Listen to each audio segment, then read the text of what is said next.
Bueno, buenas tardes estudiantes. Soy el profesor Jason Jair Lozano. El día de hoy voy a grabar esta conferencia para explicar el desarrollo de la actividad número 4. Esta actividad 4 se encuentra alojada en la unidad 3 del curso de ética profesional que tiene un NRC del 27823 y que es un curso ciclo 1 orientado por la unidad académica del CET Regional Uniminuto Buga. En este caso, esta es la unidad 3 y aquí tenemos entonces la actividad 4. Es una actividad formativa, pero a pesar de ser una actividad formativa, esta actividad se retoma más adelante en uno de los formatos de evaluación. Cuando hablamos de formativas es que no tiene una valoración, sin embargo, se suma o sus planteamientos se tienen como referencias en la siguiente actividad. Entonces es de vital importancia que ustedes la puedan realizar. De igual manera les recuerdo que todos los lunes aquí en el foro de novedades ustedes ingresan y van a encontrar en esta sala explicación de las actividades y tutorías. Van a encontrar las actividades explicadas. Entonces, por ejemplo, la inducción al curso de actividad 1 del 7 al 13 de febrero, la actividad 2 que se desarrolló del 14 al 20 de febrero y la actividad 3 que se desarrolló del 21 al 27 de febrero. Aquí están las actividades. Cuando termine de grabar esta, entonces aquí aparecerá un cuarto video para que ustedes en su aprendizaje autónomo ingresen, la observen, la detallen, realicen su actividad. Recordemos que las actividades se abren los días lunes y se cierran los días domingos, pero no implica que usted espere el domingo a la medianoche, 11 de la noche, 11:30 para hacer la actividad, porque pues allí cogido la tarde que le es complejo. Entonces organice, suministre muy bien su tiempo para que no hayan estas dificultades. Entonces esta actividad de comprensión que no tiene una nota, pero que sí debe ser retomada más adelante en otra actividad evaluativa, tiene como objetivo central hablar de la moral kantiana. En el aula aparece este video introductorio que nos dice de qué trata esta actividad y unidad.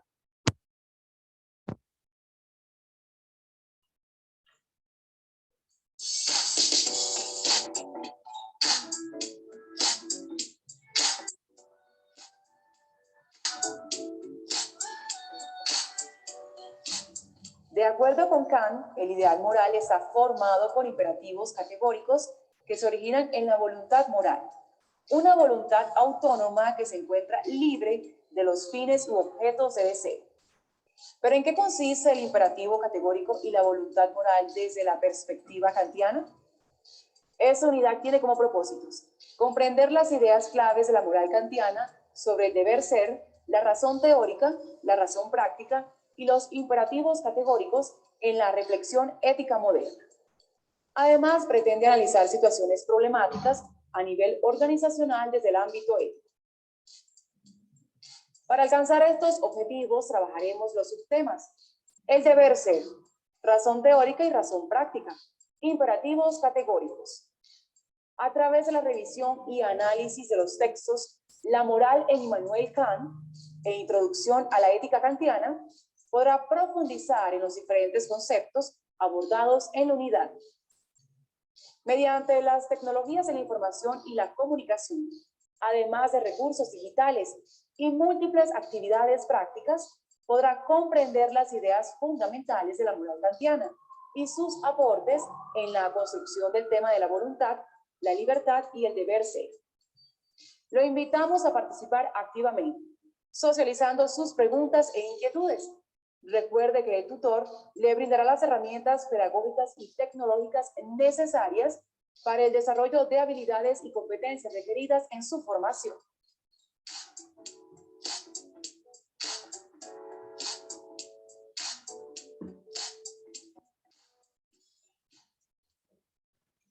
Bueno, entonces aquí tenemos que el objetivo de esta actividad y esta unidad corresponde a abordar los planteamientos de Kant y reconocer las ideas claves de la moral kantiana sobre el deber ser, la razón teórica y la razón práctica, y los imperativos categóricos en la reflexión de la ética moderna. Cuando hablamos de ética moderna, hablamos de ese periodo histórico de la edad moderna.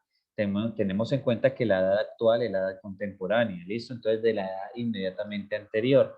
La edad moderna es una edad que abre el proceso de ilustración y que se busca porque la humanidad salga de ese letardo que tenía en la cual el conocimiento era distante y que se interese por el tema del aprendizaje, de salir de la ignorancia, de algunos referentes y puntuales filosóficos un poco más hacia desconfiar de lo que se tiene, y en este caso de la ética, una ética un poco más práctica, ya al accionar humano y a la época donde se relacionaba. Bueno, de esta manera, en la actividad hay hay un documento, el documento yo voy a, por así decirlo, hacer unos referentes como para que cuando ustedes tengan el texto tengan una manera un poco más cercana de hacer esa lectura. Entonces tenemos actividad 4, la moral kantiana. ¿Listo? En este caso, pues los puntos de la asesoría, voy a hacer una breve reseña de la ética kantiana, de unos conceptos claves. Voy a dar un ejemplo de la ética kantiana, una explicación de la actividad y formato de entrega de la misma y unas recomendaciones generales en cuanto a normas APA. ¿Listo? Bueno, en este caso tenemos a Kant, filósofo, en este caso alemán, que nació en 1724 y murió en 1804. Es un filósofo alemán precursor del idealismo alemán. Este idealismo básicamente proyectaba una idea de hombre ideal y de una sociedad ideal. ¿Qué tiene que tener el hombre? ¿Qué debe hacer? ¿Cómo debe ser? Para hablar de este idealismo. Es un pensador influyente de la modernidad y destacado filósofo de la ética ilustrada. De esa ilustración, que es un periodo en el cual se pretende que el hombre alcance el conocimiento por sí mismo, desde sus intereses y criticando lo que comúnmente se acepta como verdades absolutas, que el hombre critique, que tenga esa capacidad de aprender y de criticar lo que hay. En este caso, sus obras más destacadas, Crítica de la razón pura, Crítica de las costumbres y Metafísica de las costumbres. En este caso, no, lo vamos a centrar en Metafísica de las costumbres, que es el texto que se cierne o que se relaciona con el postulado ético que Kant va a determinar. Bueno, en cuanto a las generalidades de la ética kantiana, dice que para Kant se plantea la ética como el deber ser, el accionar de los hombres libres e iguales regidos por una voluntad de seguir actos morales. Entonces, en ese sentido dice que la ética orienta al hombre hacia qué debe ser, o sea, cuál es la mejor manera de ser humano, ¿ya? Y que para llegar a esa instancia debe ser regido por actos o conductas morales que sean adecuadas. Difiere del eudonomista de Aristóteles, que recordemos que la perspectiva eudomonista dice que el fin de la vida es alcanzar la felicidad. Él dice que no debe ser ello porque la búsqueda de la felicidad no hay objetivos, no hay objetos comunes, ¿ya? Entonces la felicidad puede, mientras que para una persona puede, no sé, desarrollar una familia, para otro puede ser viajar, acumular riquezas, para otro cultivar el espíritu, el intelecto, pueden haber múltiples. Y en medio de eso, decir como que cuál sería la mejor es complejo, o cuál sería la hegemónica también lo es. Entonces dice que para eso propone que el objetivo de la vida es actuar por deber. Entonces a eso se le llama ética deontológica. Es decir, que el objetivo del hombre debe ser actuar bien, respetando las normas universales construidas por sujetos libres, es decir, siguiendo las pautas y recomendaciones que la ética da sobre el adecuado vivir. Otra cita importante que podemos destacar de la ética kantiana es que si las acciones humanas están regladas por normas universales, ¿dónde queda la libertad? Es decir, si a mí entre comillas, me cohíben a que actúe de esta manera y de esta manera siempre debo actuar, entonces ¿dónde queda la libertad mía? Dice que se trata de seguir las normas sin que nadie te la imponga de manera autónoma y convencido del bien que representan, normas universales que limitan el libertinaje. Entonces, un hombre libre es un hombre que es consciente, capaz y autónomo de actuar bien por conciencia misma y porque sabe que eso representa un bien para la generalidad. Y que si en caso dado decida actuar deliberadamente por sus instintos, por sus necesidades, de manera impetuosa, para satisfacerse a sí mismo y únicamente a sí mismo sin importar las consecuencias y sus acciones, entonces ahí entraría a un tema de libertinaje. Y que el libertinaje es nocivo entre las personas, porque yo para alcanzar un objetivo daño al otro no me interesa, pero hay que tener en cuenta que si el otro también lo quiere, me puede dañar a mí. Entonces ese daño continuo entre todos contra todos atentaría contra el principio del bien común y afectaría profundamente la sociedad. Entonces, por eso dice que las personas pueden ser libres, pero hasta un límite. Y el límite es no pasar a ese libertinaje, pero que cuando usted actúe de manera adecuada sea consciente de esa manera de que está actuando de manera adecuada. Dice la siguiente cita. Dice, ha sido el intento de justificar una moral que no tenga que recurrir a una autoridad divina y que tenga validez intersubjetiva. La tarea que se le plantea al pensamiento moderno en la filosofía de Locke, Spinoza o Mill, por citar algunos, es clara intensamente nociones como autonomía, tolerancia, libertad de pensamiento, todas ellas tendientes a superar el particularismo de las creencias religiosas y por tratar de fundamentar en la razón o en la naturaleza la idea universal de moral. En este caso, cuando hablamos de razón, hablamos de un pensamiento lógico, de un pensamiento adecuado de los procesos y de las cosas. Entonces, por ejemplo, si yo quiero hacer, no sé, un almuerzo, entonces lo primero que debo hacer, según la razón, es organizar qué es lo que voy a hacer. Entonces, bueno, pienso qué voy a hacer, en este caso preparo los ingredientes, hago la cocción y posteriormente como. No podría de pronto decir, voy a comer primero, después lo preparo y no. Entonces, esa es la manera. En este caso, cuando hablamos de esa no presencia de la autoridad divina, es que usted no actúe mediado por un temor a un castigo divino, porque esa era como la tendencia de la edad anterior, que era la edad media. Entonces, en este caso dice que el hombre es autónomo y responsable de sí mismo. Entonces, propone una autoridad totalmente laica, en la cual el centro de la acción humana sea el hombre, no el miedo a un castigo, y que el purgatorio, y que el pecado, no, sino que sea autónomo desde su propia concepción y creación.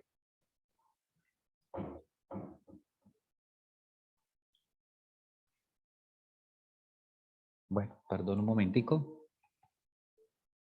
Dice, para Kant, en el texto ustedes van a encontrar que hay tipos de acción según él.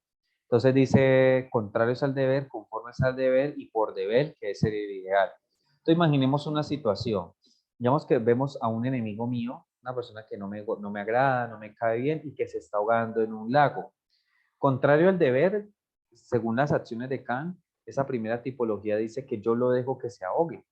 ¿Ya? Entonces, atento contra la vida de esa persona, permití que se acabara porque sencillamente me cae mal y porque no reconozco su dignidad, su sujeto, su corporeidad, todo eso. Entonces, lo dejo morir y sería un acto contrario al deber. No lo estoy matando, pero demuestro que no soy solidario y que soy intolerante, incipiente o desde un punto de vista ajeno al dolor de los demás, insensible, ¿ya? Conforme al deber es que yo lo salvo, pero esperando algo a cambio, ¿ya? Que me perdone, que me disculpe, sacarle en cara, cualquier otra cuestión. Lo estoy salvando, sí, pero mediado por una intención. Ya cuando un acto es por deber, que él lo define como el ideal, es que yo lo rescato sin ningún tipo de consecuencia, pago, favor, devolución, etcétera, etcétera. Simplemente lo hago por un afán desinteresado y que estoy salvando una vida humana. Así el tipo me caiga mal, así no le hable, así tenga mis diferencias con él. Ese serían los actos por deber y serían los actos que según la filosofía de Kant son los ideales. De esa manera nos habla de dos conceptos clavos que ustedes deben tener en cuenta. El imperativo es como una verdad, por así decirlo. En este caso, un imperativo hipotético es actuar bajo normas condicionadas por obtener algo o obligados a hacerlos. Entonces usted obra bien, pero resulta que usted no es convencido de ese obrar bien. Entonces, por ejemplo, usted es puntual, pero por el miedo o el temor o para evitar que su jefe lo regañe o que le descuenten de nómina o que usted es fiel, más que todo por temor a que lo pillen, no por amor, no por fidelidad. Entonces usted simplemente o hace algo, como lo decía en el ejemplo anterior, mediado por recibir algo a cambio, ¿ya? Él habla de que el ideal es el imperativo categórico, que es actuar incondicionado, es decir, que no tiene condiciones, por voluntad y querer hacerlo, reconociendo como universal o bueno en todo contexto. Es decir, que cualquier situación que haya, usted obra bien. No está mediado por temores, por intereses, por algo a cambio, por cualquier situación. Usted lo hace por pleno convencimiento. Perdón.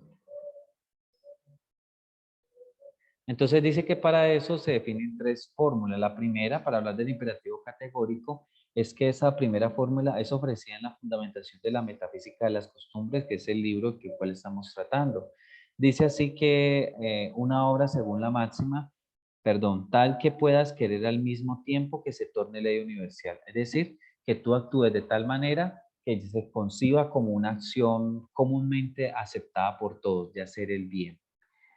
La segunda es que obra de tal modo que use la humanidad tanto en tu persona como en la persona de cualquier otro. Siempre como un fin al mismo tiempo y nunca solamente como un medio. Es decir, que usted reconozca al otro como su igual, como una persona igual que tiene principios, derechos, deberes, todo ese tema, y que usted lo haga interesado porque usted, si sabe que le puede pasar, la otra persona lo haría, ¿ya? Entonces, sin interés y reconociendo esa humanidad de la otra persona. Y el tercero es no hacer ninguna acción por otra máxima que esté a saber y que pueda ser tal máxima una ley universal. Por tanto, que la voluntad por su misma puede considerarse en sí misma el tiempo universalmente legisladora. ¿Qué quiere decir esto que suena como algo confuso? Dice que ustedes obren a partir de máximas, es decir, de acciones generalmente conceptadas por todo el mundo como adecuadas o buenas, de tal manera que no existan varias o concepciones o condiciones o acciones condicionadas, que es que depende del contexto, depende de la hora, depende de quién sea, depende, no. Independiente de qué sea, cuándo, cómo, en qué momento, se actúe de manera adecuada. Bueno, aquí tenemos un texto, es un texto pues bastante ilustrativo, esto es como complementario. El texto se llama Mentir para salvar a un amigo de un asesino.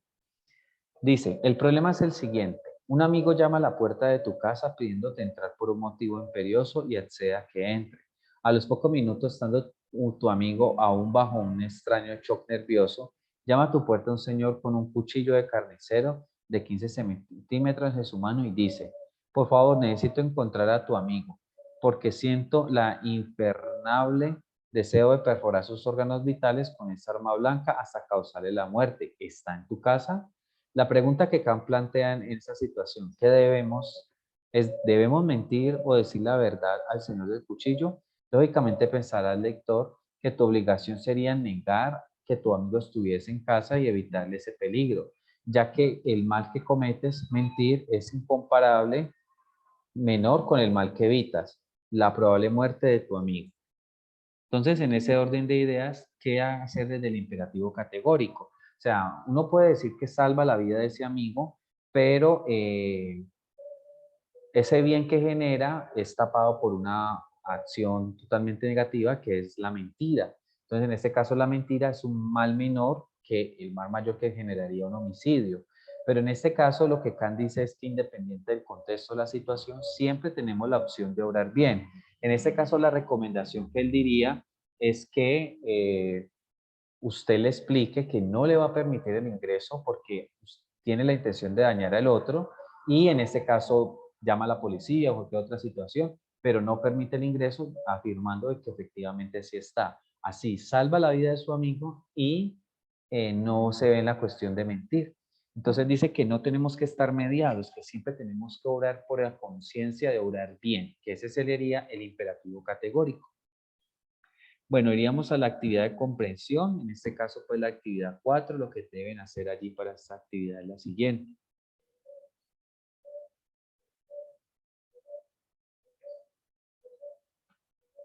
Dice, portafolio, análisis de problema en ámbito organizacional. Dice, los estudiantes en equipo realizarán el análisis del problema previamente seleccionado.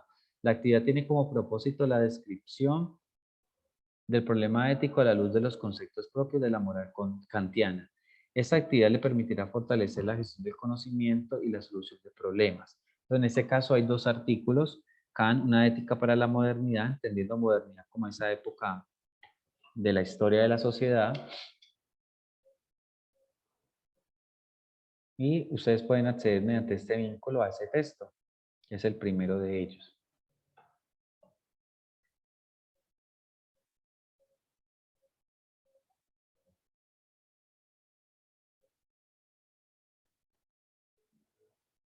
Aquí está, simplemente lo descarga en la parte que dice texto completo en PDF, ¿ya? Acá en una ética para la modernidad, que sería el primer texto. El otro texto sugerido es el siguiente. La reflexión moral kantiana y el problema del conflicto de los deberes. ¿Listo? Entonces también ustedes acceden aquí.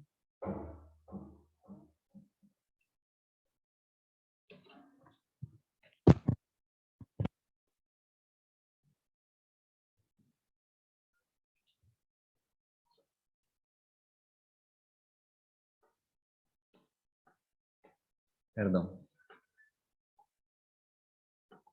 Y aquí está, de 22 páginas para su respectiva lectura. Aquí está el abstract, el resumen. Básicamente, en primer lugar, sostiene que la formalidad y generalidad de las normas que condicionan el sentido debe estar actuado por los deberes. Entonces, por así decirlo, el documento orienta un poco a la reflexión kantiana sobre la ética y el deber ser. ¿Ya? Abordando los dos textos, ustedes pasarían a, como grupo, a iniciar a hacer este documento. ¿Ya? Obviamente el documento pues no tiene nota, como lo dije, es una actividad de comprensión, pero más adelante se retoma. Y este documento tiene los siguientes puntos. Aquí a un lado descarga.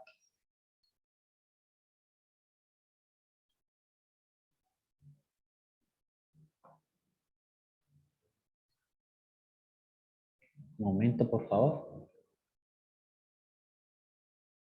Este formato es uno muy parecido que va a haber en una actividad más adelante, por lo tanto que ustedes la vayan elaborando es de vital importancia porque aporta pues esos elementos que sencillamente más adelante ustedes al ver las correcciones, las recomendaciones, lo pueden ir ajustando y lo pueden ir complementando. Entonces, integrantes, entonces aquí está la profesión, en este caso, ¿qué profesión ustedes están estudiando? Los integrantes con ENRC. Dice presentación de las ideas principales por cada autor, entonces, según qué define la ética para Aristóteles y qué define la ética para Kant. La situación problema, que ustedes ya habían mencionado en la actividad anterior, en la actividad 3. Aquí la pueden colocar, recuerden que es del ámbito organizacional, bien descrita y bien desarrollada. La pertinencia del problema para su formación personal, entonces en este caso profesional, si es un tema, por ejemplo, que involucra alguna cuestión con ingeniería, con docencia, todo eso, cómo se involucra desde esa reflexión profesional ese problema. Y aquí en el siguiente recuadro dice descripción, causas, debilidades, oportunidades, situación, problemas sugerida. Entonces, por ejemplo, ustedes analizan esa problemática y qué la genera, qué causa, qué motiva ese problema. Después, qué efectos o consecuencias tiene el desarrollo de ese problema para la sociedad, para las personas directamente involucradas, para diferentes sectores. Después, debilidades de la situación problema. Es decir, dónde se presentan los puntos de quiebre, por qué se da, por falta de respeto, por qué principios, por qué situación ocurre esto. ¿Ya? Oportunidades de la situación problemática se refiere a qué elementos pueden dinamizar la situación problema para que mejore.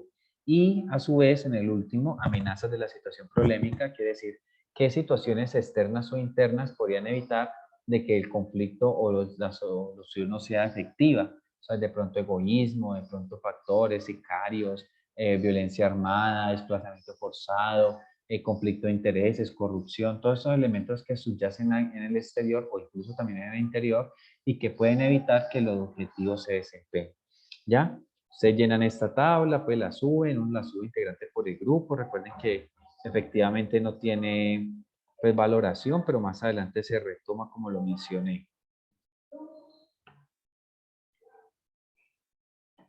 En este caso pues tienen hasta el domingo 6 de marzo. Bueno, en este caso la rúbrica nos dice que para... Ah, perdón, esta no tiene rúbrica, pues como no es evaluativa. Entonces la idea es las recomendaciones de DAPA, de todos esos elementos, para que no recurran en esas situaciones.